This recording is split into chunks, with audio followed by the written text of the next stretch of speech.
Charlie, I think we're live.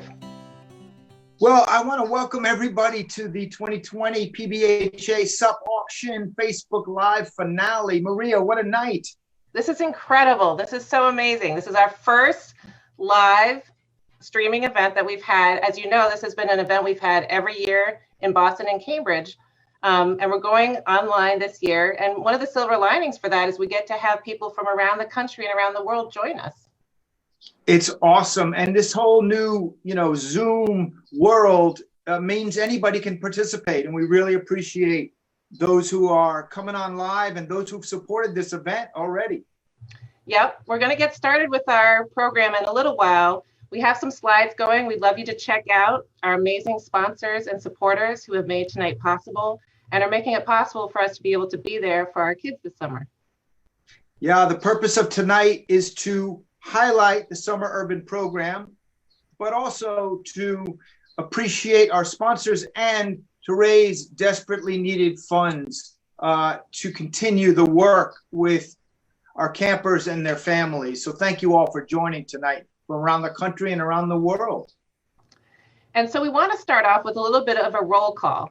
For those of you who don't know who I am, my name's Maria Dominguez. I'm the Executive Director of PBHA. And I know that there are alumni, family, friends from all over who are joining us tonight. We'd love you guys to share who you are, where you're joining us from, and why you think SUP is important. Why does SUP matter to you? Yeah, please put that in the chat. We'd love to know where you're calling in from and what, as Maria said, what SUP means to you. Why you would take your Friday night out to be with us. I do want to also say we've never done this before, so be patient with the technology and stick with us. Thank you. And as you can see, this is an auction, so we have the link here for you. It'll also be on your live stream. We encourage you all night to join the auction. You can bid on great items, and you can also donate directly to the summer program. Yes, this Harvard University Employee Credit Union, we appreciate your $20,000 sponsorship. Thank you so much. And Harvard Public Affairs and Communications, thank you. We have some amazing people coming on tonight, Maria. Oh, I'm looking forward to it very much. So first, I think the lineup. First, we have John King, who is a PBHA Mission Hill alum, former Secretary of Education, and also on the Harvard Board of Overseers. And then next up. No, go ahead. Next up, we have Boston City Councilor Julia Mejia, who you and I both know well, and is an inspiration to all of us and has really been a leader that we need right now in this difficult moment in the city. No question. Speaking of this difficult moment in my neighborhood, I'm here in Boston. At 7 o'clock on Friday nights, people come out on the streets and bang pots and pans and have vuvuzelas and horns. And so if you hear that in the background, that's what's going on in Rosendale right now. That's the kind of noise all to pay tribute to our frontline workers. Excellent. That's definitely the kind of noise we want to hear. A couple of fast facts about SUP. I think people know this, but if you don't, there's 11 summer camps.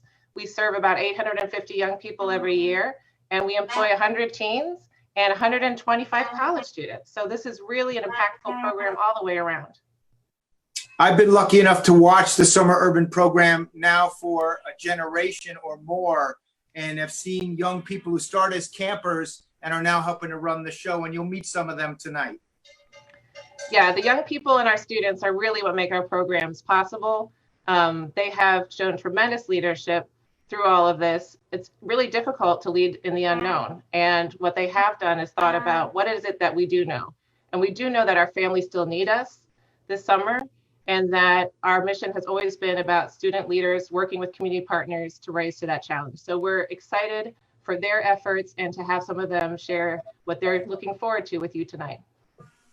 And Maria, I'd be remiss if I didn't appreciate your leadership and your just role modeling what it means to be a leader in our community, on campus, and in the neighborhoods of Boston and Cambridge. Thank you, Charlie. We're so grateful to have you here with us tonight. It wouldn't be the same, have a SUP auction without you being the MC. And with that, I think we're ready to get the program started. Looks like we have a good group going. We have people joining us from California, from Virginia, from all over and sharing their thoughts about why SUP makes a difference to them, from transforming their lives as students to also just the difference it makes in our communities. So with that, I'm going to say goodbye for now and welcome the first two students to join you. Thanks, Maria. Maria will be back, folks. I want to welcome everybody officially to the Philip Brooks House 17th Annual Auction and Facebook Live stream event. It is our first ever live stream, so be patient with us. Stay on the technology, help us out.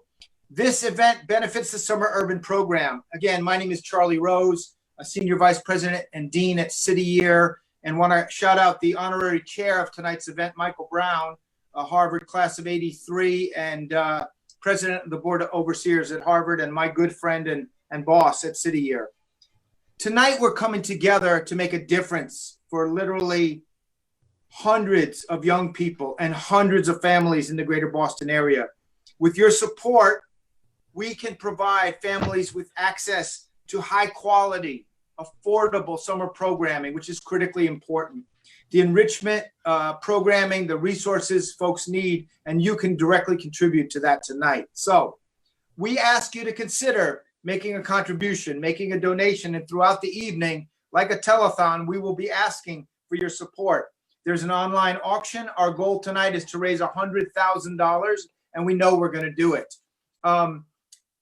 It is my honor in a minute to introduce two of the people who are running the Summer Urban Program. Before we do that, I do want to say that our lineup tonight has guest speakers that will share why they love SUP and why they're supporting SUP. We'll hear from former U.S. Secretary of Education under the Obama administration, John King Jr., a remarkable Boston City Councilor at large, Julia Mejia, and Julia won her election by one vote, literally one vote. We also have a renowned author and remarkable award-winning poet, José Olivarez, who is spectacular. We'll also hear from the amazing and remarkable student leaders who make SUP possible. As you can see on the screen, these two very intelligent, very good looking, very warm, beautiful smiles, two college students who are responsible for overseeing the staff and the programming of all of SUP's 11 camps. Allie Barker and Thomas Fan. Allie and Thomas, can you kick us off by telling us a little bit, introduce yourselves and share why you're involved in the Summer Urban Program? Absolutely. So hi, everyone. My name's Allie Barker, Harvard class of 2022, and I'm calling in from New York. And so last summer, I worked with the South Boston program, and then this year, I have the privilege of serving as one of two summer programming group officers that support the directors of our 11 SUP camps. I'm super excited to join you and to share with the community about how we plan to adapt our program model to run a virtual SUP this summer. But before I do, I want to pass it over to my co-programming group officer, Thomas. Hi, Charlie and friends. My name is Thomas Fan, Allie's co-programming group officer, and I'm calling from Boston Fields Corner. I'm a sophomore at Wentworth Institute of Technology, and this is my 7th year with SUP. My SUP journey first began as a camper with Boston Refugee Youth Enrichment Program, and now I'm in my 2nd year serving on SUP staff. It means so much to give back to my community, and I love being part of the staff that's so dedicated to our mission. Thank you to everyone out there watching our live stream and joining us to raise money for SUP youth and families. So Thomas and I have seen firsthand the amazing collaboration efforts of our team of 30 directors to meet the needs of our campers and their families in really new and creative ways this year. Every year, SUP provides enriching opportunities to our most underserved families in Boston and Cambridge, and this year is not going to be any different. It's important to mention that first and foremost, SUP aims to combat summer learning loss, because studies show that children who don't have access to structured summer learning experiences are at risk for something called the summer slide, which is a loss on average of about 2 months of learning before the start of the school year. And this year, due to the impact of COVID-19, it's expected that the summer slide is going to be even worse than usual because of the unforeseen interruption of regular school. And therefore, this summer, SUP programs are going to be even more critical. And thanks to amazing supporters like you, we can uphold our commitment to provide high quality summer programming to children across Greater Boston. We will continue to providing academic support through one-on-one tutoring, mentoring. We will facilitate small group learnings to help children stay on track for the next school year. We With your help, we will also purchase and deliver home learning kits that include arts, science, and physical wellness supplies that will enable our SUP campers to follow along with virtual guided hands-on projects and lesson plans taught by our staff throughout the week. And we also know that families are struggling financially to meet basic needs. So this summer, we're working with partners to offer support and resources to families that are experiencing food insecurity. Additionally, the money we raise tonight will help us provide every camper with technology, so a laptop or Chromebook and Wi-Fi, so that they can access SUP lesson plans. We hope that this will help bridge the digital divide and the technological equity gap that's facing many of our families. And lastly, your support also ensures that we can offer transformative summer service experiences to undergraduates and also leadership experiences to local area teams. Listening to you, Thomas and Ali, it's clear that you are working really hard in this environment to uphold your commitment to the campers and thinking about all of the different ways to make this summer as productive and enriching as possible. And thank you for that. Appreciate that. I would love to hear a little bit about how many people you're interacting with and what it looks like over the summer, starting July and August. Yeah, so we'll be serving over 550 students from July 6th to August 7th and employing 80 local teens along with 125 college students, some whom, like me, are from Boston and grew up in the programs. SUP is always affordable to families, and year to year, we only ever charge 10% of the true cost per camper. That said, with everything going on this year and with the help of donations, we're just going to be asking for a registration fee of $40, though no family's ever turned away because of need. I really appreciate that. As someone who's been a lifelong youth worker and someone who's worked with families in Boston for 40 years, raised 2 children in the city itself, had them go to camp. Camp was a key experience for them. And so I deeply appreciate that, what you're doing. Thomas, I'm going to put you on the spot for a second. What did you get out of being a camper? For me, it was just like the ability to go on to explore Boston, hang out with students that I also went to school with through the fall and spring, and then just being with them throughout the whole summer was a great experience. Being able to have that academic support that I really needed for my upcoming school year. So BRIBE, Boston Refugee Youth Enrichment Program, was always there for me when I was there as a camper. Appreciate that, and appreciate both of you. Ali, Thomas, last words before we go. We'd just like to say thank you, Charlie. It's really our pleasure. We are so grateful to you for being here with us to share about SUP. Yeah, I'll second that. And on behalf of all the student directors, I want to thank you so much for supporting our programs. Well, with you two running it, I have no doubt that it's going to be a remarkable summer, and you're going to deal with all the challenges that come with our current uncharted waters. So thank you both. Thank you. Thank you. Bye. Once again, for those of you just tuning in, it's great to have you here with us this evening to celebrate SUP and our wonderful community.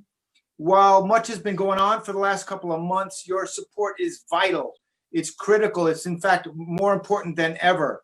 And there are ways you can support young people. If you click on the link in the chat to participate in our auction, which ends tonight at 10 p.m. Eastern Time, or as Ali and Thomas referenced, you can donate directly to SUP, and the SUP staff will be delivering packets and enrichment supplies for all of our families. And now it's a time for some very special guests we have tonight. I'm delighted to welcome John King, who is a member of the Harvard Board of Overseers, a former U.S. Secretary of Education under the Obama administration. I actually met John 25 years ago when he applied to be a founding teacher at City on Hill Charter School. He's gone on to a career in education that is remarkable. And I don't want the Harvard people to take all the credit because he also has degrees from Columbia and Yale. So John, welcome. Appreciate it. Appreciate having you here. Joining John is Ariel Kim, who you saw on the video. Ariel is going to graduate from Harvard College in a few weeks. She is currently the Mission Hill director of the summer program, which John worked at when he was a SUP counselor. And it's great to have you on, Ariel, too. John, tell us about why you're here tonight, and if you could reflect back on your time in Mission Hill. Sure. It's great to see you, Charlie. the Mission Hill Summer Program changed the whole direction of my life, really. You know, when I came to Harvard as an undergrad, I wasn't always sure that it was a place that I belonged.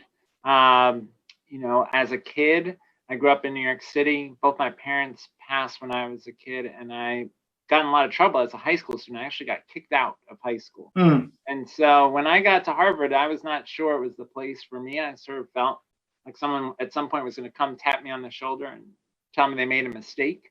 But I got really involved in Phillips Brooks House programs, and in particular the Mission Hill Summer Program, and fell in love with working with young people who had the kind of challenges that I had as a kid. And I could see in working with young people in Mission Hill the difference that teachers could make. It's what led me to become a teacher. I ended up coming back and teaching at City on a Hill, right in the same community, only a few blocks from where we ran the Mission Hill Summer Program. I ended up staying in the community, lived a few blocks from where we ran the summer program in Mission Hill, ended up starting a middle school and was a middle school principal in Roxbury, in Mission Hill, in the same community. Ended up having students at my school who were family members of students who I worked with through the Mission Hill Summer Program. So it shaped really the trajectory of my life, the intensity of the relationships with students, with families, with community, the understanding of the difference education could make. And yeah, I wouldn't have had the life that I've had if not for the Mission Hill Summer Program. It's a remarkable, John. I've known you for a long time, but your life story, every time I hear about it, every time I hear you speak or read about you, I know, and you shared that you lost your mom and your dad before you were a teenager. You were literally expelled from your high school. And now you're raising two daughters, I believe. That's right. What do you hope that we can do with the young people who come to the camps? What would you hope for your daughters if they were campers at Mission Hill or any of the other SUP camps? Yeah. Well, one of the things I most hope for is that it's a place where kids feel safe and supported and seen and cared about, right? And that's the kind of work that you've done, Charlie, for decades, right? Trying to create spaces where young people can be themselves and can feel supported and can have positive relationships with peers and mentors. Of course, we also want to create the joy of learning and give kids the opportunity to have great academic experiences, to do cool science experiments, to learn about the history of their community, to do projects in class. So there's the academic piece, and certainly in the context of COVID-19 and school being closed and kids losing a lot of ground academically, that academic piece is critical. And then, of course, it's an opportunity for kids to create and explore their artistic side. I loved when in the Mission Hill Summer Program when we would do our final show and kids would work on performances all summer. Those experiences are also part of what makes for a great summer. It's not just academic, it's also all of the enrichment and the arts and athletics and trips and exploring the city. All of that may be more challenging now in a COVID-19 context, but we want kids to have a great, memorable summer that they enjoy. I really appreciate that. Before I turn it to Ariel, I want to ask you one other question. You talked about your career. You talked about what you've learned and how you've grown and the value of education for you. Once that clicked on for you, you then became the 10th ever Secretary of Education for the United States of America. You're a former Mission Hill SUP leader. Why should the people tuning in tonight, why should they put their hard-earned money and resources into SUP? What would the pitch you would make if you were making a pitch, which I'm asking you to do? Yeah. Well, look, we know how vulnerable young people are in the summer. And the evidence is very clear. Students lose ground, low-income students of color in particular, lose ground academically in the summer. Summer is often a time when kids get into trouble. Kids can get off track in the summer. There's a lot of evidence that teenagers who aren't engaged in the summer, that's when they start to get into trouble, end up joining gangs, make bad decisions that change the whole trajectory of their lives. So for the students who participate, participating in SUP programs can be transformative for their lives and their future. But But then there's also the impact on the young people who are involved in service. I mean, this, Charlie, again, this is what you've done throughout your life, and certainly at City Year, for example, this is the same idea. There's both the service impact and then there's the service experience. And when I think about my classmates who were involved in the Mission Hill Summer Program, Eric Dawson, who now runs Peace First, an international program teaching kids conflict resolution skills and giving kids opportunities to be of service to their community. Scott McHugh, who's doing teacher training and was himself a principal and teacher. Farrah Stockman, who writes for the New York Times and actually wrote a powerful series for the Boston Globe about the Mission Hill Summer Program. So, you know, it really sets people on a path that is transformative for their lives and gives them a sense of service and purpose and contribution and community that then shapes their whole professional life. So I hope people will invest both in the impact on the students served and the impact on the students who are doing the service. Awesome. John, we so appreciate you being here tonight. I'm kind of bummed out because you look the same as you did 25 years ago. You haven't changed at all. Okay, so that bums me out. You remember I had a full head of hair. Same. But your hair's a little different. Other than that, the same. But to you bring the essence of this generational passing the torch, right? So, and you're still doing the work.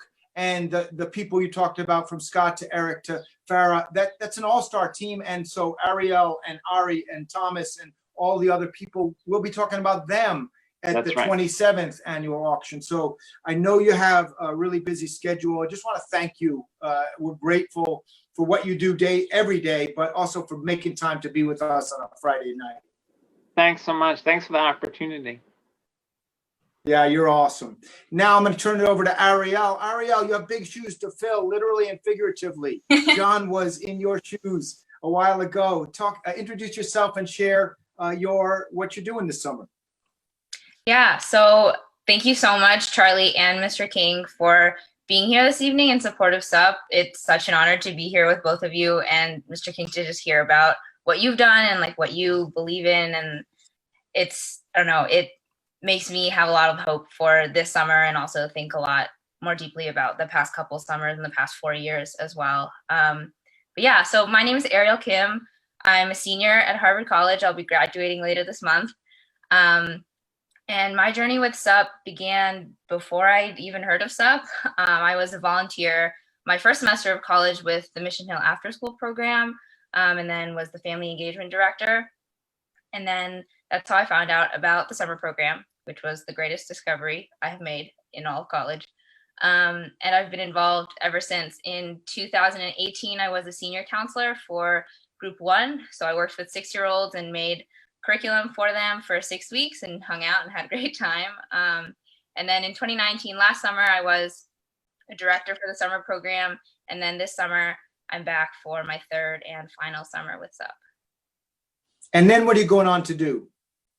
That is a great question. I am entering the working world.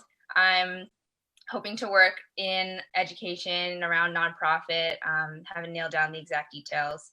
My focus right now is definitely on getting the summer program running and hitting the ground running really for the next couple of months. But yeah, hoping to go into education, nonprofit, something like that. So this segment is, I call it the Special K segment, Kim and King. And John, I would ask you if you had any advice for Ariel and the other staff who are running the program this summer. Yeah, well, you know, I think it's going to be really important to address some of the socio-emotional needs that kids are going to be bringing this summer. You think about kids who are home with school closed. They're maybe in a home where there's addiction or there's abuse or there's economic trauma. Think about all the folks who are unemployed, the level of hunger that we're seeing in communities. All of that takes an emotional toll on kids. And for many kids, school is the place that is safe and supportive, where they have positive relationships with peers and adults, and they've been missing that.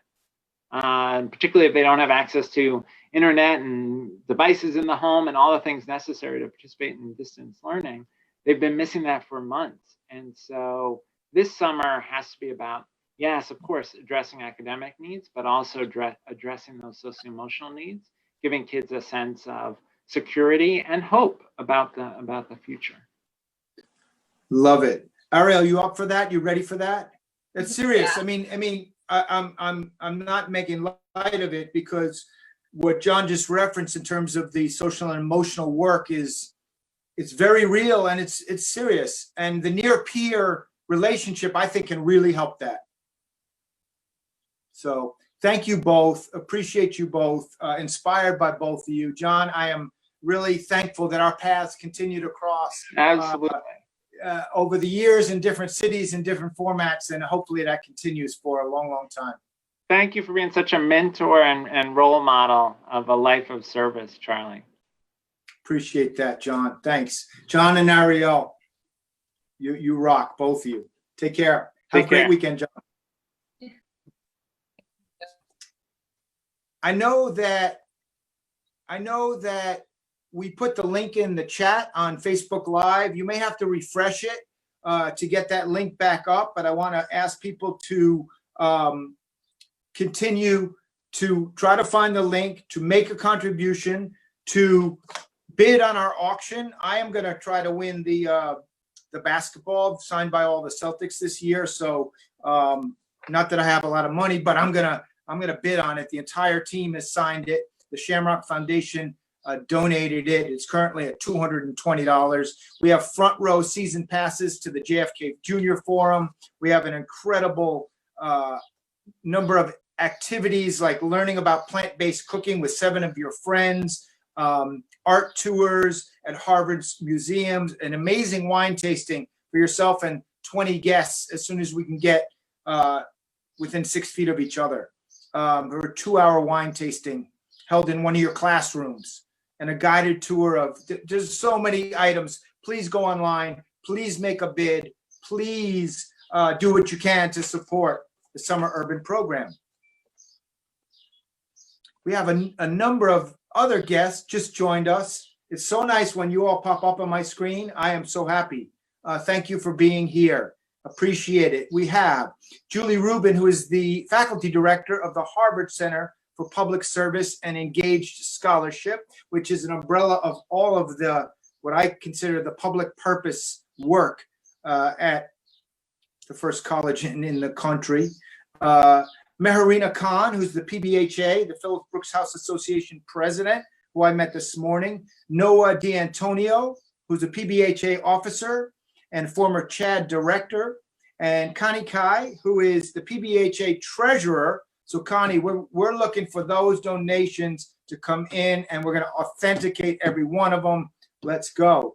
I'm delighted to welcome you all here. I'm going to start with Julie, and Julie, share why you think this is important and what is your take on the time we're in and the Summer Urban Program's role with children and families in Greater Boston. Thank you, Charlie. It's great to be here in my capacity as the faculty director of the Harvard Center for Public Service and Engaged Scholarship. SUP is such a wonderful program, and it's so great to see how students are maintaining their commitment to public service.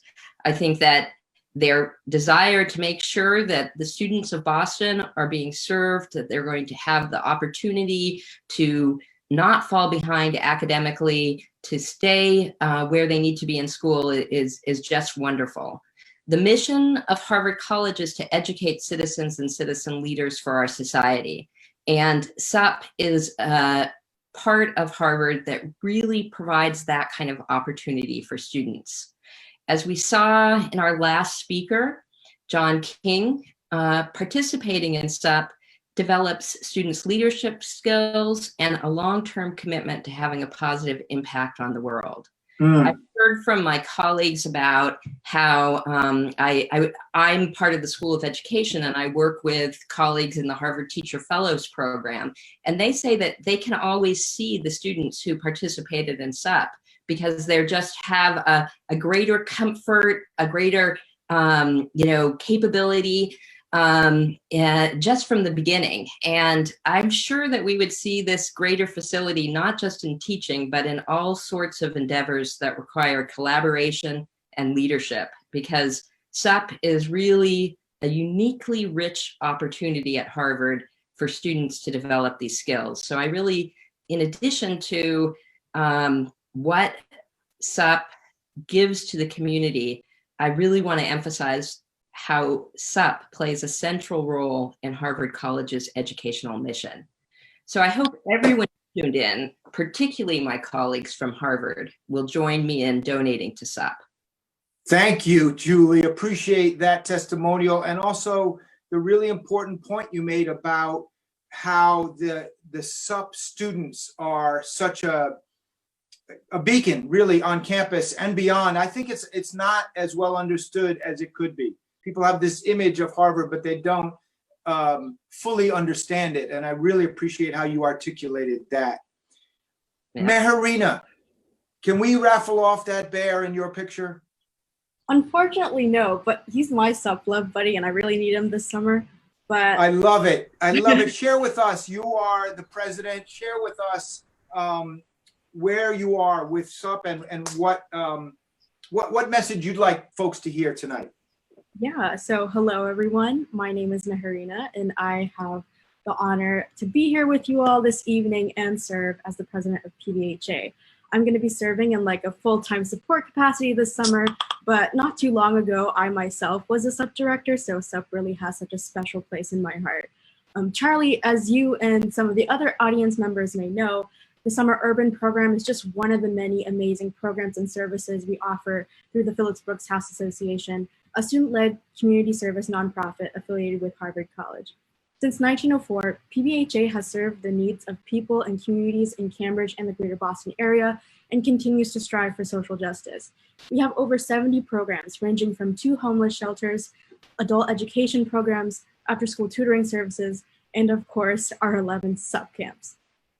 PBHA's dual mission has always been to engage and encourage student leaders to think critically about what it means to be involved in social change and impact in partnership with our local communities to address gaps in opportunities and resources. Today, we know this mission is more important now than ever before, given that there is so much uncertainty. That's why we are committed to running SUP this summer, because the needs of our families will still remain. While we may not be able to engage directly or in person with our families this summer, we're still committed to providing enriching experiences through creative avenues and support community voices, even if it's from afar. I love that and appreciate that. We heard from Ali and Thomas talk about sort of innovations that SUP is using to adapt. What is PBHA doing to respond to the community during this COVID situation, and how are you thinking about that? Yeah, so since the COVID-19 pandemic, we've had to adapt and alter our models in some form, but we're still so catered to making sure that we're serving community needs.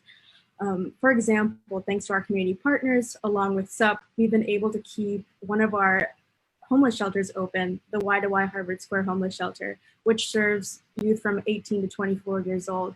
And as some of you may know, serving a youth homeless population, especially during this pandemic, is such a critical need. Additionally, we'll still be providing our adult ESL programs over the summer. So along with SUP, we are offering some other summer programming to make sure that we're keeping up with demand. Students will also be in touch with their elderly participants through an online pen pal program. And then of course, we're also trying to support we're also providing bail relief for prisoners who are a part of our education programs.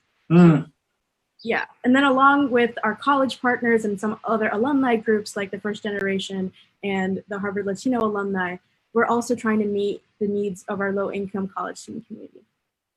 Really appreciate that. And both Mejia and Julie, I marvel at the success at Harvard, and listening to both of you, it's no surprise, both the level of excellence and the level of rigor and focus and kind of common sense approach, as well as heart and soul behind it. So thank you both.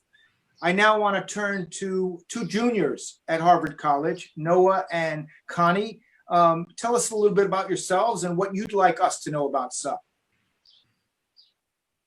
Hi, everyone. I'm Noah, a junior at Harvard College. As Meharina shared, PBHA is a student-run, staff-supported organization. So in addition to working with the Chinatown Adventure Summer Program, I'm a student officer responsible for helping to coordinate fundraising to support the Phillips Brooks House Association's programs. Having worked with Chinatown Adventure for the past 2 summers, I've seen firsthand the difference the Summer Urban program makes. Thanks to the truly inspiring dedication and care of our student leaders, the Summer Urban program not only builds campers' academic skills, but also promotes the development of strong communities and healthy identities. Connie, could you talk a little bit about what it takes to make stuff happen? Yeah, sure. Thanks, Noah. And hello, everyone. My name is Connie. I'm a junior at Harvard College, and this summer I'll be directing the Refugee Youth Summer Enrichment Program, which is one of our camps here at SUP, and it provides ESL classes to high school age recent immigrants and refugees. I'm also, as Charlie mentioned, the student treasurer for PBHA, which means I'm responsible for managing the PBHA budget. And SUP actually costs roughly $1.2 million to operate every single year. And so, as you've heard, we rely on supporters to ensure that SUP is affordable for all our families. That's why we need everyone. No, sorry, no. I was going to say, that's why we need everyone's help, both tonight and beyond. SUP student leaders are working really hard to fundraise for their programs. And you can show your support by helping us reach our goal of $100,000 tonight, or by donating directly to SUP to help make the programs that we have possible. Yes, and my understanding, and Connie, you're probably closer to this than me, but we're already at 94,000. So if we can break 100,000 by the middle of this auction live finale, that would be great, and we could push it up even higher, because a little bit goes a long way when you're talking about the Summer Urban Program, because of how thoughtful and smart you are about your resources. So Connie, Meharina, Noah, Julie, you represent like there's no tomorrow. Really appreciate all of you. And thank you for taking your time, not just tonight, but what you do 365 days a year. Deeply appreciate it. Thank you.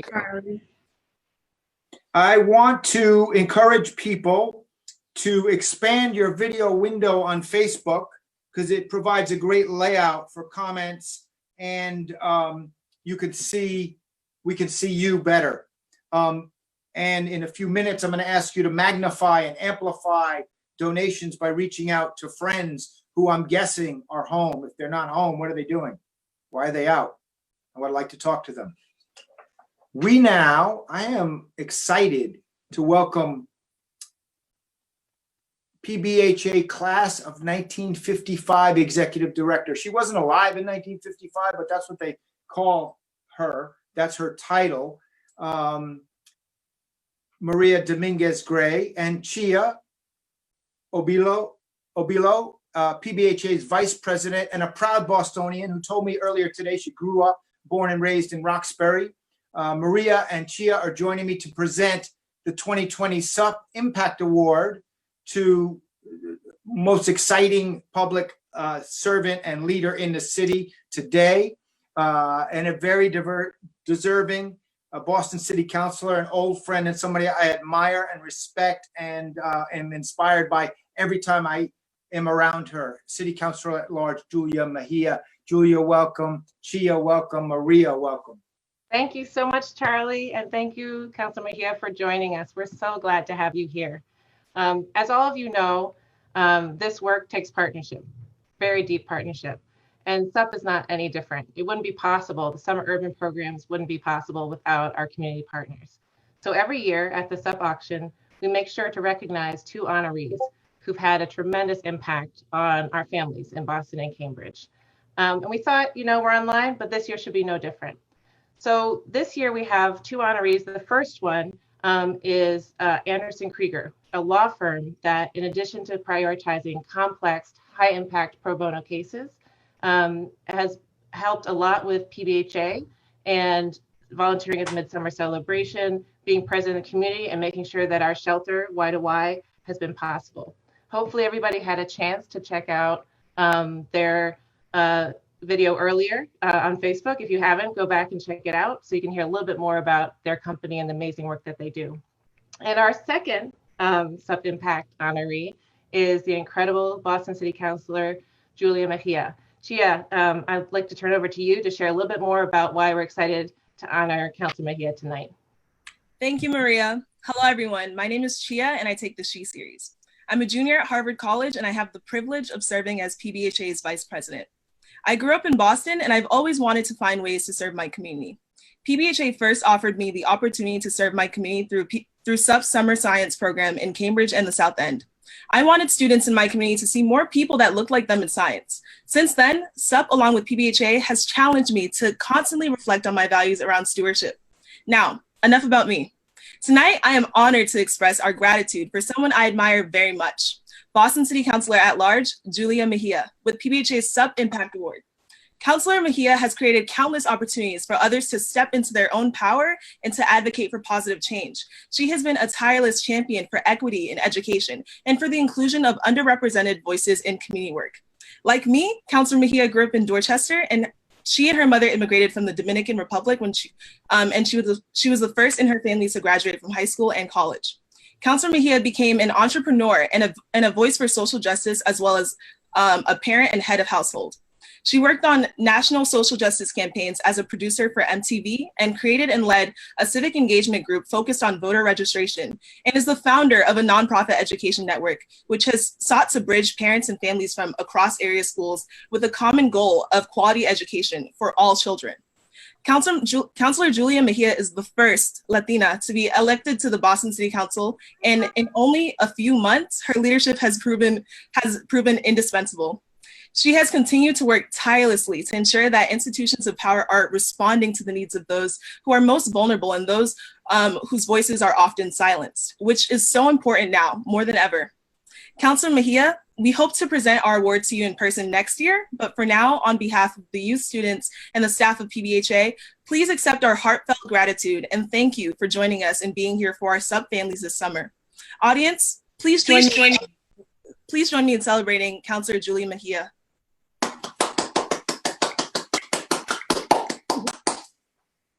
Oh man, I'm like, wow.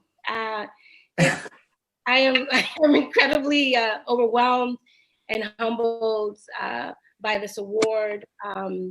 It is, whenever I hear someone introduce me and I hear all of the things that I've been able to accomplish, I still can't believe that I'm here on this earth, right? And still fighting and doing the work. I would have never thought that someone who did not know how to speak English, who dropped out of high school, who was raised by a single mom, who struggled really hard, who cleaned offices alongside her mom, would be here today being awarded for my service. And I think that for me, when I think about the work that SUP does, I think of myself as being one of those kids that have benefited from programming and how important youth development is. Growing up, I didn't have a lot of those resources because I was too busy cleaning and cooking and watching my little brother. But I do know that through the help of some of the educators and my guidance counselors, that I was able to make some really good decisions. And I think that summer programming, and especially programs like SUP, really create an opportunity for young people to learn about career explorations and to see themselves outside of the hood, if you will.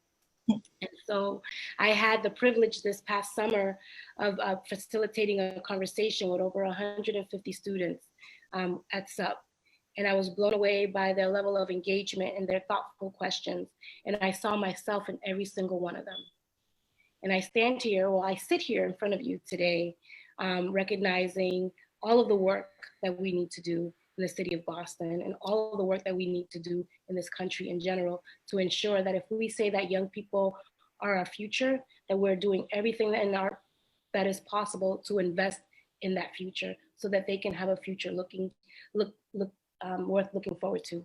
So I think that is the work that SUP does. And I feel incredibly humbled and grateful for the opportunity to be a SUP awardee tonight. And I am, I am grateful. I am honored. I am humbled. I don't want to cry, but I am very emotional because I know that the work that you do every single day creates opportunities for young people to see themselves in ways that no one has encouraged them to see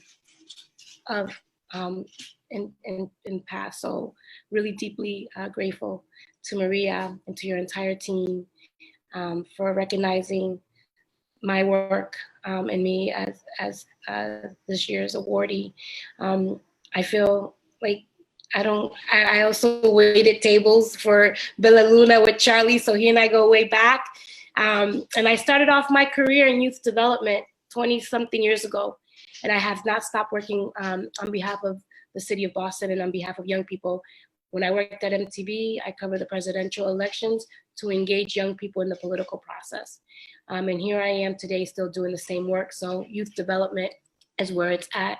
And I'm hoping that everyone who's tuning in tonight will consider making a huge donation to SUP so that they can continue to support the amazing work and efforts of this organization. Thank you again. Thank you, Councilor Mejia. You really embody the kinds of leadership that we need at this time. Yeah, and once a youth worker, always a youth worker, right? That's always the case, no matter where we end up. And I wore my colors again for you. I like it. You got it. Yeah.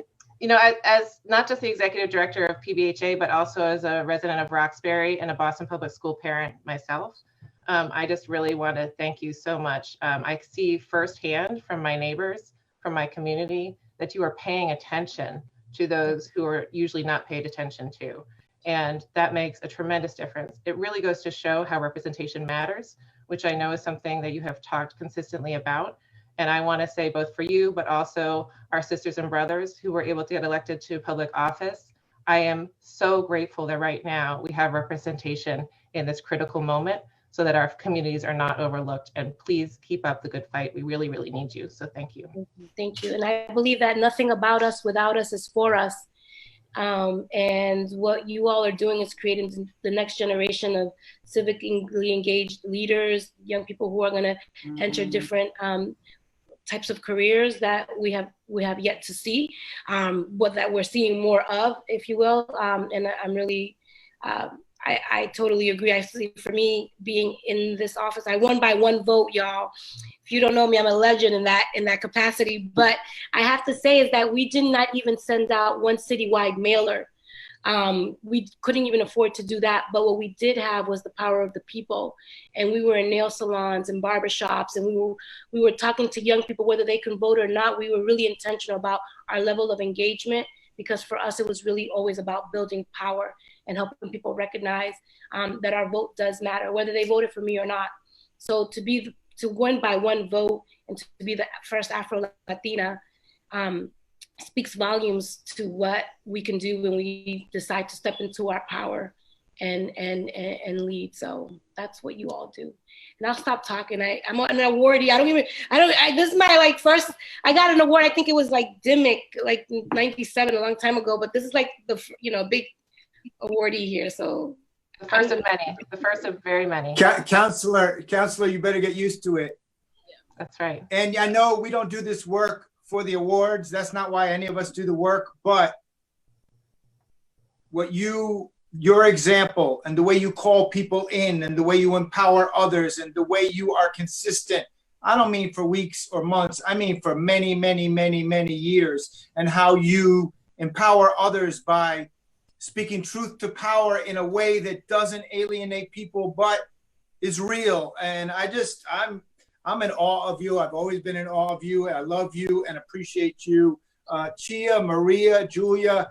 I mean, there was a movie called Wonder Woman but there's three. You all are amazing. And I should even get off the Zoom. I feel like I shouldn't even be here. I'm getting home. Yeah. Congratulations. You see, Charlie got a tuxedo. Let me find out. I should have came here ready. Let me check it out.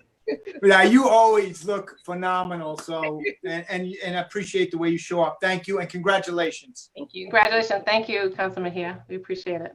Thank you. Charlie, I think that the silver lining through these really difficult times have been the amazing work of folks like Councilor Mejia and all the folks who step up to support. You see more stories of deep commitment and courage that really represent what our communities are all about, and it's tremendous. It's true, the best of humanity can come out in really hard and challenging times. It's like a crucible, and the best of humanity does show up.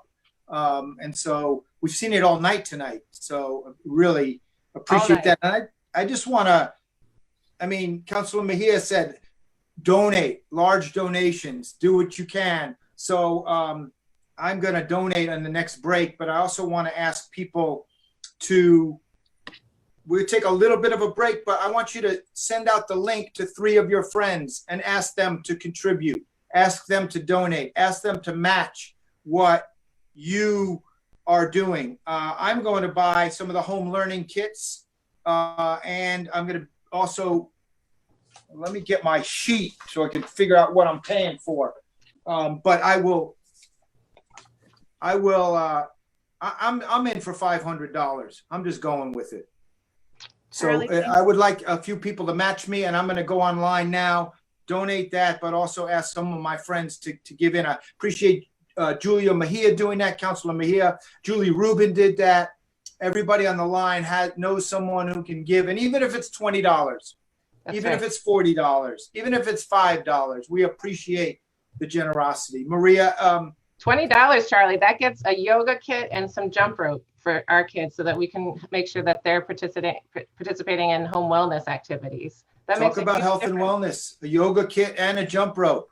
That's right. And all of the donors tonight will be joining our incredible sponsors who have made a huge difference and kept going, even though it's a difficult time for businesses as well. So we want to make sure that we're acknowledging the Harvard University Employee Credit Union, which is our lead sponsor and really stuck with us tonight, as well as our innovator and visionary sponsors, the Harvard Public Affairs and Communications Department, Harvard Pilgrim Healthcare, the Harvard MIT COOP, and Cambridge Trust. They all have stuck with us and just are making summer possible for us. So please go on and bid. We need your help. A gift of $15, as Maria says, does a jump rope and a yoga mat. $30 can provide 4 books to a SUP camper so they can participate in a book club this summer. A gift of $50 provides home arts and science kit for home learning, which we know is a huge topic in our nation and in our world. A $250 gift provides a Chromebook. A lot of people are left out of technology. A lot of people, there is not equity in our society in terms of both connectivity or access through hardware and machines. And so we'll ask you to consider sponsoring a tablet or a Chromebook. That's right, Charlie. That connection is really important so that they can also join us in our remote learning this summer. We believe ownership for families, as you mentioned, is a huge part of the inequity that exists with the digital divide. We don't know how many different ways there may be, that there may be other times when children are going to have to plug more into remote learning, and it's becoming more and more a part of education reality. So that's a really big difference and a commitment we're making this summer to every single child is going to get a device. So Maria, you're the parent of 2 children. You're the executive director of the entire program. What's your wildest dream about what could be possible this summer? My wildest dream about what could be possible this summer is that we're able to build a meaningful connection to every single child and family so that we can help connect them to the resources that they need to not be left behind, to not be vulnerable. You know, the Department of Education has said there's a set of preliminary standards that we want to make sure that every child at the end of this summer before they start the next school year has. You know, there's standards that they can make up the next year, but there's definitely a set of standards that if we don't make them up with this 3 years, this 3 months of learning that they've had away from school and don't reinforce that, it's going to be really tough for us across the board moving into the future. So I'm hoping that we can address and help kids catch up with those standards. I'm hoping we can help them feel loved and excited and connected. I'm hoping their parents and families feel like we've helped meet their basic needs from food insecurity to just making sure that they know how to be able to connect and get help for themselves. This is hard for parents right now as well, and we need support as well. Yeah, I appreciate that. It's not just the learning and the academic side, which is huge, and it's also the love. And for some people, it's basic food. Food insecurity has more than doubled in our nation and in our city. So I got a quick poem. You ready? I'm ready. It's called My Yo. favorite part. Yo, SUP matters more than we know. And we all realized a long time ago that you reap what you sow. We're all together helping kids learn and grow. Perhaps exposure to Henry David Thoreau, Vincent van Gogh, or Maya Angelou. SUP makes sure kids get in the flow and bask in the glow, relish the highs and deal with the low. And we're not just happy with the status quo. We want them to be above, not below. All of the SUP activities are apropos. They get to play, they get to learn, and they go to and fro. And to ensure that all of them are part of the show, I must say, we really need some of your dough. What can you bestow, yo? Hello. So if people can go on, text it to your friend, text it to your wannabe friend, text it to your family, send people a Facebook message, get them on Venmo, whatever you can do. We want to amplify right now, not just people on the call. We have hundreds of people on the Zoom call on a Friday night. Thank you for joining. And in a few minutes, we're going to give out the Jorge Pomeranian Award. This is one of my favorite parts of this event every year. As you know, Charlie, Jorge Pomeranian was a deeply personal friend to both of us, but also made a tremendous difference in the lives of so many young people when he was with us here on Earth. He was actually one of the first junior counselors and teens, and his mom helped start the Key Latch program in the South End. So we're very excited to welcome the Pomeranian family and Cheyenne, and our winner this year, Natalia, to celebrate the life of Jorge. Oh, so Jorge is the bearded fellow in the middle of that baseball team. Inez, his wife, is on the line. JJ's behind. JJ, I owe you too, but I'll get it to you. I was lucky enough to hire Jorge when he was 13 years old, and he was way ahead of his time. He was a Pied Piper for young people. His heart is still with us and in the VIA, and I'm so excited tonight to please join me in welcoming SUP's 2020 Native American Youth Enrichment Program Director, Cheyenne, and the Pomeranian family, and our award winner. Thank you. Thank you. Cheyenne, I'm turning it over to you. Hi, Charlie, and good evening. My name is Cheyenne. I'm the director for the Native American Youth Enrichment Program, or NIAP. My SUP experience began as a camper with NIAP, and I continued as a junior counselor, and now I'm a director. For me, one of the best things about SUP is that it provides important continuity year after year for campers and counselors in the programs. I especially believe our junior counselors are so important to SUP because they provide us with a strong voice as the youth in our community, giving us the first-hand look on what our youth want and need. SUP provides year-round youth development and mentorship to support our teen counselors, including college access and mentoring support, leadership training, and community service activism opportunities. So it is my great pleasure to introduce the Jorge Pomeranian Rising Leader Award, which is presented to a returning junior counselor to Phillips Brookhouse Association Summer Urban Program. The award honors a junior counselor who has shown exceptional commitment to his or her home community and has demonstrated above and beyond leadership as a member of their camp community. The recipient of this award represents an individual who possesses extraordinary capabilities as a future leader of PBHA Summer Urban Program. I'm honored to have the Pomeranian family join me to introduce this year's winner. Hi, everyone. Hi, Inez. Beautiful to see you. Thank you, Charlie, Maria. Thank you, everybody at the Harvard Phillips Brookhouse.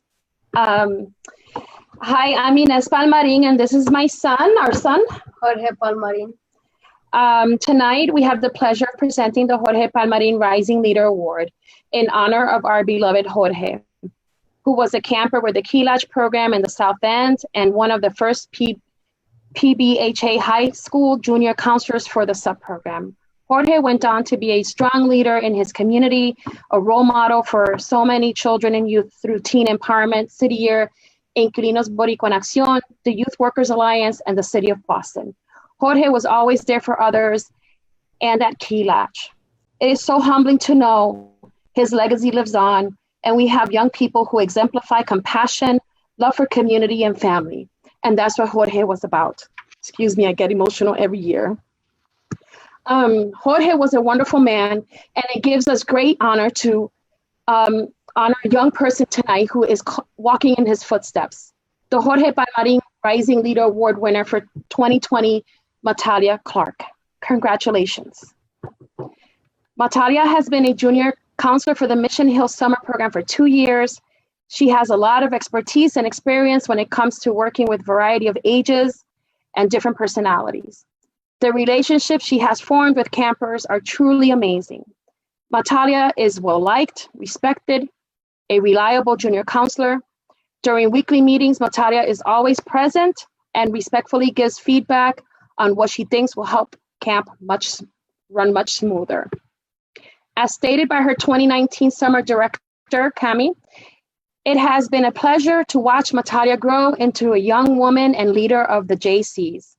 Natalia was a camper of mine and is her second year of being a JC. She was paired with me. Our theme of sisterhood installed important values into our young women that give them a space and learning environment to grow. As I had the honor to watch Natalia's growth, I saw her continuing to install these values like self-respect, love, friendship within her camp and other JCs. These are some values that make Natalia a great mentor, leader, and a friend within the Mission Hill Summer Program and the community. And we will continue to see that in college. Please join me in congratulating Natalia Clark. Beautiful. Thank you. Natalia. Hi. We're so glad to have you with us. Are there any words you'd like to share? Yeah. Hi, my name is Natalia Clark, and I want to thank the Pomeranian family for presenting me with this award. I started Mission Hill Summer Program when I was 6 years old, and then became a JC for the 9-year-olds and the oldest girls. My favorite thing about being a JC is meeting the campers and their families and watching them grow every summer. SUP has helped me become a leader because it makes me want to give back to my community. So thank you. Congratulations. Thank you. It's fantastic. You're fantastic. When I grow up, I want to be like you. I appreciate now that you get to stay connected to Jorge for the rest of your life. That's right. You win this award in his honor. His name comes out. Inez, JJ, or Jorge, thank you.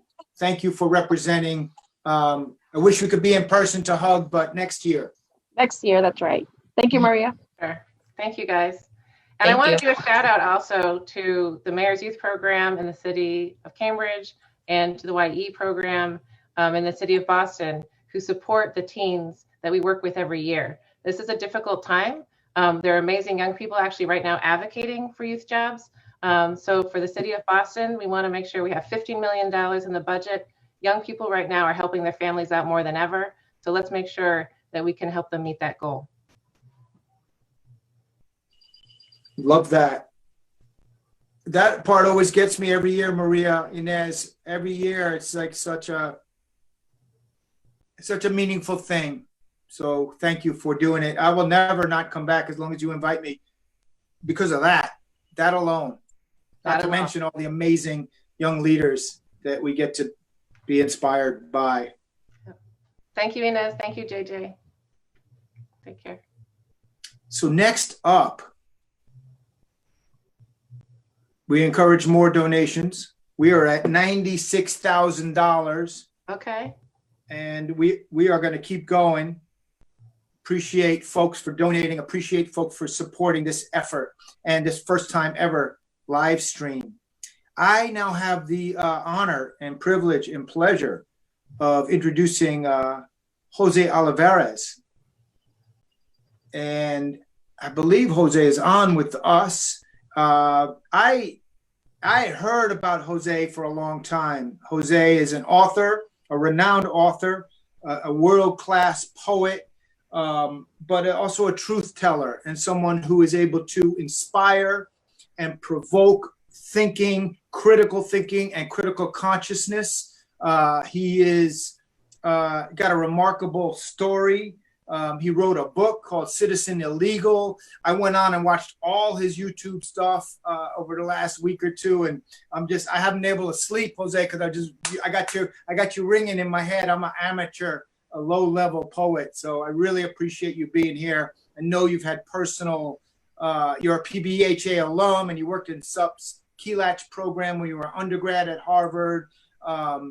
Thank you for being here tonight.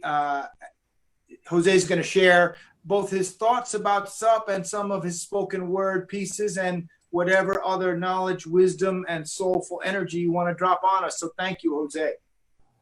Jose, it's great to see you. I'm going to let you take the stage, and I'm going to head off for now. Nice to see you, Maria. You know, Charlie, thank you for the introduction. I really enjoyed the little piece that you did earlier, encouraging people to donate. That was really wonderful. So I'm honored to be here. Whenever Maria asks me to do anything, and whenever I can offer any support or donate to SUP, my answer is always yes, in a heartbeat. For those of you who don't know me, my name is José Guadalupe Olivarez. I'm Harvard class of 2010. I was a Key Latch summer program senior counselor after my freshman year of college, and then a director in 2008, and a director and a senior counselor in 2010. So I spent a lot of time in Key Latch and in Villa Victoria. That program is really near and dear to my heart. What it taught me was that the work that we do is work that is in partnership with people, right? And it really taught me to think a little bit deeper about what that word meant. What do we mean when we say partnership? Do we mean that we are simply attempting to offer answers to people, that we are bringing our own conceptions of people's communities and lives and attempting to offer solutions? Or does it mean that we're really engaging with them and asking questions and allowing them to lead the way? And so for me, Key Latch, both as a senior counselor and then as a program director, was really where I learned to put my own ego aside and really learn to listen. And that's something that I've carried with me in everything that I've done, from being a teaching artist in Chicago and in New York City to, you know, writing poems and thinking about what it means to be writing about people that I love. So with that being said, I'm going to share a poem that I wrote. It's called "My Family Never Finished Migrating, We Just Stopped." I wrote it because so often the narratives about immigration to the United States make it seem as though the United States is inevitable or is some type of heaven. And for me, the thing that I always think about is my parents would have gone anywhere. They would have, you know, they ended up in Chicago. They would have gone to Canada. They would have gone to Antarctica. Like they, you know, and I also imagine that for us, perhaps migration is not over with. Perhaps we will have to migrate again. So I wrote this poem trying to kind of think about other ways to think through immigration narratives, migration narratives. This is "My family never finished migrating, we just stopped. We invented cactus. To survive the winters, we invented steel. At my dad's mill, I saw a man dressed like a Martian walk straight into the fire. The flames licked his skin, but like a pet, it never bit him. In the desert, they find our baseball caps, our empty water bottles, but never our bodies. Even the best ICE agents can't track us through the storms, but I have a theory. Some of our cousins don't care about LA or Chicago. They build a sanctuary underneath the sand, under the skin we shed, so we can wear the desert like a cobija, under the bones of our loved ones, bones worn thin as thorns to terrorize blue agents, bones worn thin as guitar strings So when the wind blows, we can follow the music home.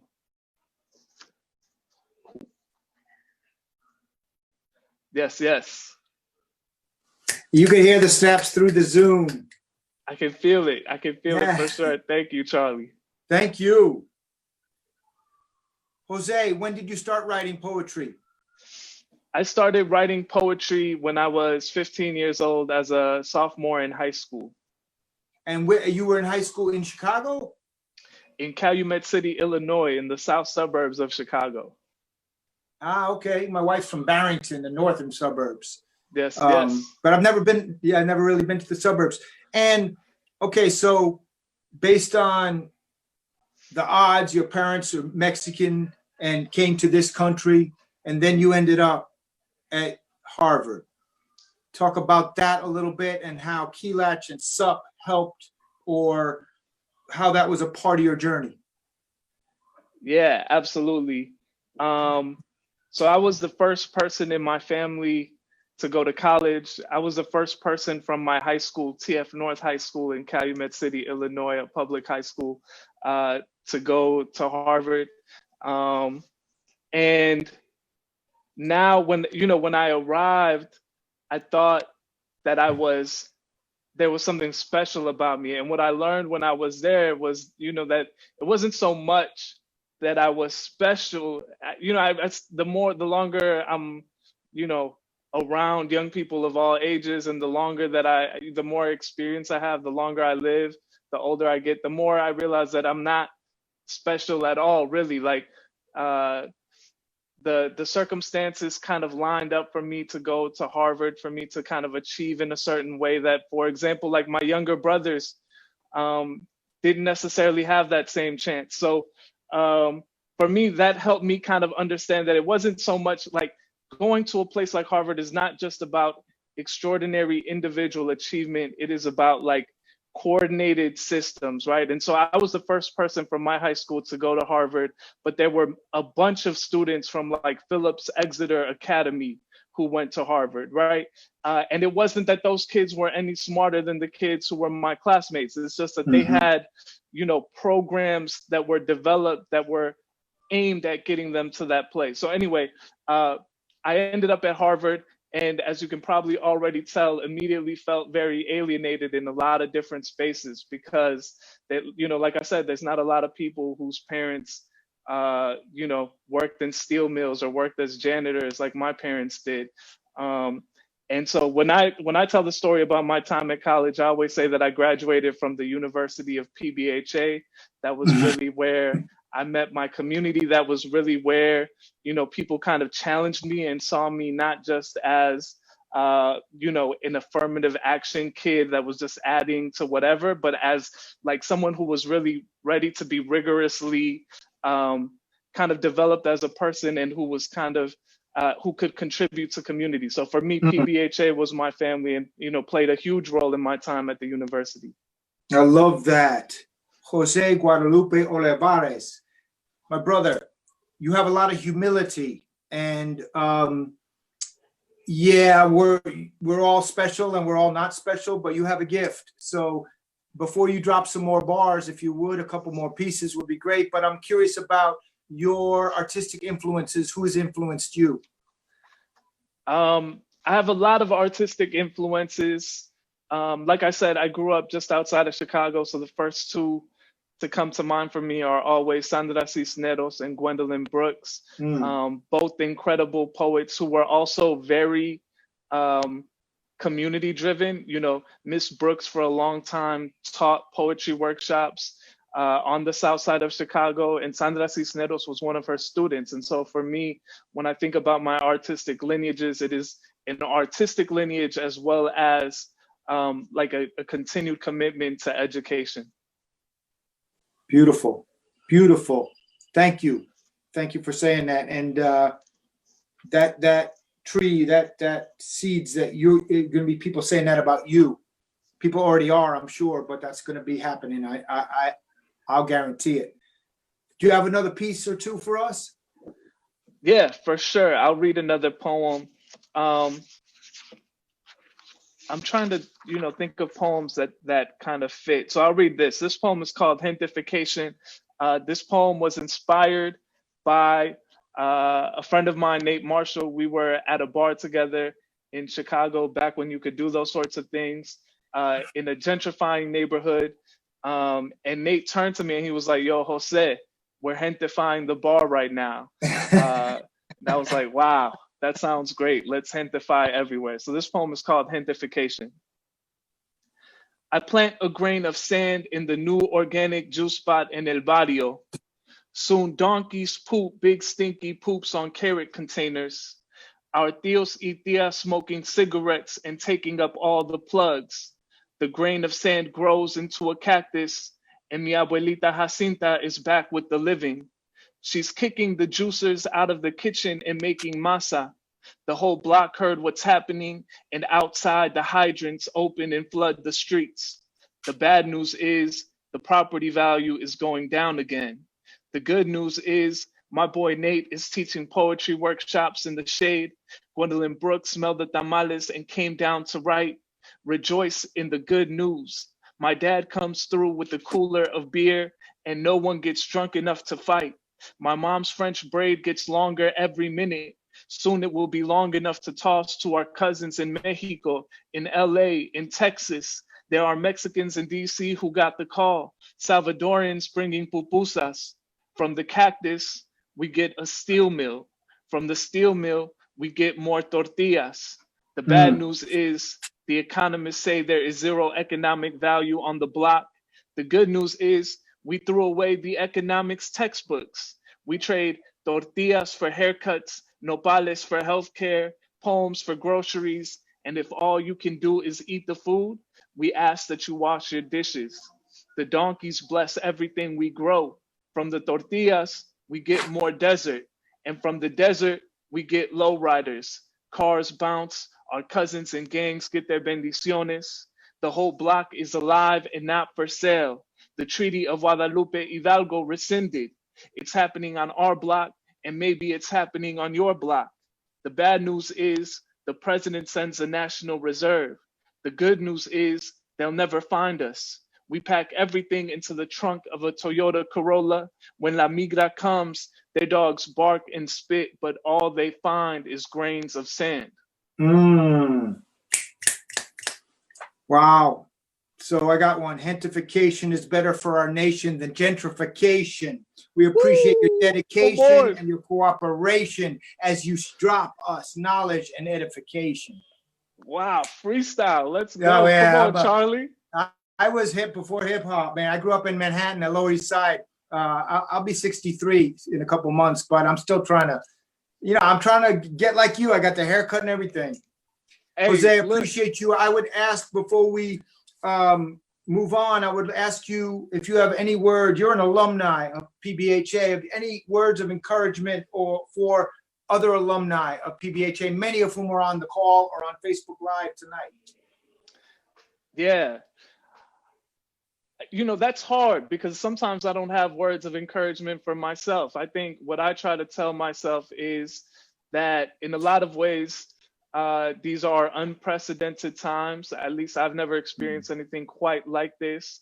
And so I try to be gentle with myself. And I also try to let go of, I see some people wanting to get back to normal, but normal was also filled with all of these divides that Maria and other people have already spoken towards, right? So for me, it's not necessarily about a return to normal that I'm trying to think about, but an imagining of what I want the new normal to look like, right? An imagining of what I want the future to open up like. And so for me, that's kind of what's helping me.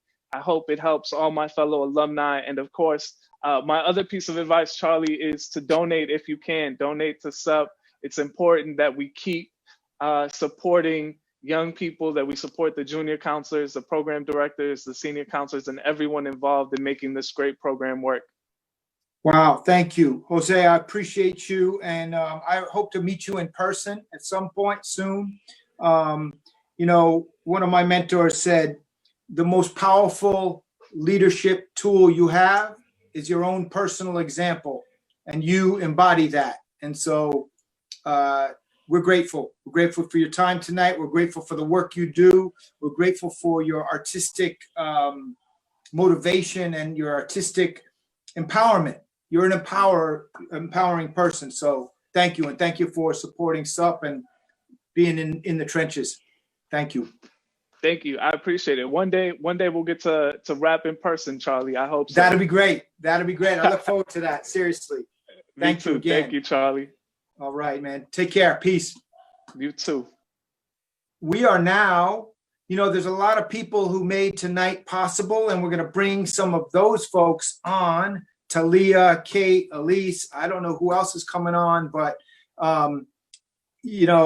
those of us that are on camera didn't do much to make this happen, but these people who just came on, they made it happen. So appreciate all of you. We're up to $97,000, I understand. And that's without my donation. So we got to keep going.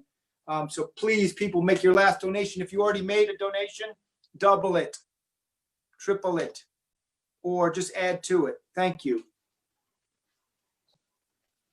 I'm honored to welcome Elise and Talia and Kate, PBHA's Deputy Director.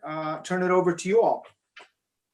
Yeah, Charlie, thank you so much for taking the time to be on the call. First off, before we continue, we just want to shout out to you, and I hope the audience, please, I invite you to show Charlie some love in the comment section. He's been a wonderful moderator this entire time, and you've done so much and are a wonderful, long-standing supporter of PBHA and SUP, and really just can't thank you enough. As a former director of the Mission Hill Summer Program, SUP is so near and dear to my heart, and it's really been such an honor to be a part of this team. All the work that's been put in, I wish I could thank everyone all at once. It's really such an honor to be here, and thank you, Charlie, so much for everything. And yeah, we've raised $97,000 of our $100,000 goal, so we're almost there. Thank you to all of our supporters, for everyone who's helped make this event possible and who are going to be there for our youth and families this summer.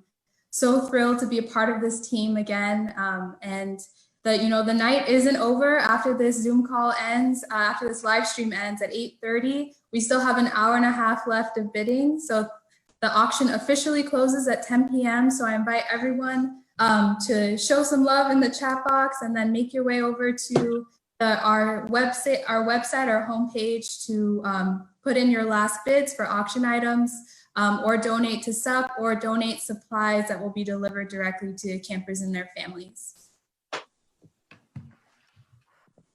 What an amazing night. What an amazing night. When Charlie said the people on this call, the people that made this happen, Talia is really the rock behind this event that helped really make most of this happen. So we should all take a moment and express the gratitude and love for her for bringing us all together in this first ever online. We made it happen. It feels like stuff. I'm watching the comments from hundreds of alumni, and my heart is so full. Those of you that are with us know that, when we say SUP, the next word we always say is love. SUP love is this tangible feeling, value, way of being that anyone who's been through the program knows when they see, and whether we're together or apart, it's there. And so in that spirit of SUP love, it feels so important to us to express gratitude for the people that are both working to put this event together, and for our SUP love family that's gonna, make SUP possible this summer. So we want to close by shouting out some different groups and individuals that have made that happen, and invite them onto this live stream. We know we can't all be together, but it feels so important to see some of those folks here and to share the SUP love with all of you. So I love first to shout out our honorary chair, Michael Brown, and our sponsors in the SUP Auction Host Committee, who have helped secure donations. They've spread the word. They've got items, $97,000, guys, from this team, and all your work, everybody else on the call. But thank you all so much for your work and effort to get us to this 97 mark. Amazing Melissa, our board member, Ayana, president of PBHA. Yeah, so many great people on this call. Those mass housing dollars show up, and those mass housing kids have equity and access here at PBHA and across the city. Jennifer Leong, one of our new student directors who's working with our rising ninth graders, those kids that get left behind and left out. But SUP is doing that. We started that new program for those 14-year-olds that can't really get hired everywhere else and near somewhere to be. Asa Coleman back for the second summer, going to lead in the South End and Key Latch and follow in the footsteps of Jorge Pomeranian. Maria Mejarina back again, our fearless leader and president. We love you. We are so grateful for your leadership, for prioritizing what matters, and for really embodying servant leadership. Amazing. Carol, part of our PBHAA alumni crew, who shows up for every reunion, made her class show up and made backpacks for our kids at after school. Because of you, like you motivate those alum, maybe they're PBHA or not, but they know about it because of Carol and her work there. Thomas, my heart, you're here. I remember your little self. I see you dancing with those kids this summer. Who else but Thomas and Allie should be leading us this summer to say what matters? They matter. They make my days better. My kid crashes the Zoom calls and goes, is it Thomas and Allie time? You know, he's not even about him, but they make him matter. Melissa Luna, my partner in undergraduate life, in PBHA leadership, in thinking about how Boston can be a better city. We moved you into your first apartment after Key Latch leadership. We have never stopped showing up for PBHA, for Key Latch, for the South End, for Boston. My heart is so full that you're on this call too. Ariel Kim, Christian Starling, former, Mission Hill director, is coming for your resume after that call and shout out. We've been texting all night long. Noah, thank you for making us have the resources we need to make this happen. 3 years at Chinatown making this happen. And Travis, I could not ask for a better partner in crime at leadership who prioritizes what's right and our kids and always makes space for SUP. Even when it's competing with other things, you make space and love and you raise us up. You don't have to, and you do because you know what's right. Nathan, our latest, greatest member of the PBHA fundraising team, thank goodness you bring sanity to my crazy. You bring structure and answers and wisdom. I love it. Oh, we have page 2. I'm so excited. So many other heroes on this page. Jen O'Brien, who stepped up to direct RYI, who stepped up to make sure our after schools have run during this critical time. Nina Marcarius, who makes sure that we get things right legally, ethically, heart and soul, and holds Harvard accountable in a way that invites them in instead of calling them out. Chris Letts, who sits in our board meetings to make sure students understand the fundamental nonprofit skill sets, but never lets us down and lets them lead with skill and beauty and honor. Even donated her house once so that we could maybe raise money and send ASB there. What more can you ask for? Roma, thank you for making sure the credit union has our back. Matthias, you bring levity and purpose and power and organizing to every minute as a staffer. I'm so touched by this whole call of humans. Y'all are amazing. And so I'm supposed to have shouted out some specific groups on this call. Here they are, our staff. We shouted out a bunch of you all, our students who are gonna make this happen, our alumni who show up all the time, every time, whenever they're needed. Michael, I'm seeing you here. Thank you so much for being our honorary co-host. I'd love to kick it over to you if there's anything that you want to add as we celebrate this amazing community on this wonderful night full of SUP love. This has just been one of the most inspiring evenings. And, you know, we're all going through so much with this crisis. And this just shows the power of community, the power of SUP, the power of PBH. Hundreds and thousands of lives are touched and changed, literally through generations that we've heard from tonight. And Charlie did such a great job. My thanks goes out to everybody.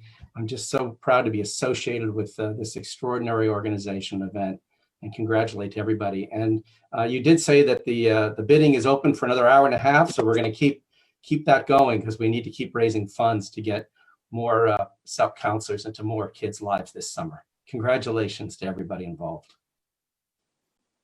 Thank you so much to everyone for joining the call, and thank you so much for those words, Mr. Brown. I couldn't agree more. I think, our community is so special, and having this event online, I really hope that everyone could feel the SUP love and the SUP spirit and the SUP community. Thank you so much just to everyone. My heart is so full of love right now. And I'll turn it back to Charlie to close us out, give some final reflections, and, yeah, everyone, if you're still, the auction is still on, you still have an hour and a half to put in your final bids. Yeah, 88 minutes left for your final bids. I just made my donation. I got a text from Thaddeus Miles. Thaddeus said we could all go over to his house for the after party. Is that cool, T? Thank you. Talia, Kate, Nathan, Maria, fantastic. Thank you for all the support. It has been a wonderful night. We stay together. We do this. Yes, it's a bump in the road, but we're going to do it together. And the fact that so many people came out, the fact that it was such a big success says a lot about it, and it's meaningful. Thank you all. Have a wonderful evening. Stay safe. We'll see each other in person next year for sure. Thank you. Much love. Sup love.